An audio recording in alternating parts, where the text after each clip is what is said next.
Mana qo'limni bemalol ko'taraveraman. Bir haftada oyoqlarimga sezildi. Meni oyoqlarim ishib ketib og'riyardi. Hattoki buni pastlari ham ishib ketardi ko'p yurganimdan oyoqlarim. Yura olmasdim ishgandan. Hassada yurardim. Mana 3 kundayoq men hassani tashladim.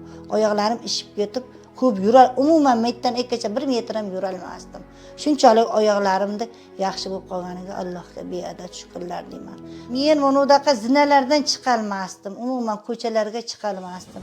Zinadan yursam charchab qolardim. Ikkita milliy zinadan yursam hansirab charchab qolardim. Nega? Buni oyog'im og'riyardi-da, meni suyak yemirilishdi oyog'ida. Qo'llarim ham og'riyardi. Qo'lim ham og'rib, bunday qila olmasdim qo'limni ham. Hassada yurardim. Hassani mana tashladim. 3 kundayoq buni foydasini bildim. Buni olinglar, iste'mol qilinglar. Kechalari og'rib, mana bunaqani siypalab chiqardi, o'ydat, bobosini nima qilaman endi? Desam jinniydanki o'tib ketardi. Yana jinniydanki tashqariga chiqa olmasdim men. Oyoqlarim og'riganda. Yana bunday siypalarni voy deb o'zim masli yoq surtardim, boshqa yoq surtardim. Umuman yura olmasdim. Shunchalik yurib qoldim mana shu.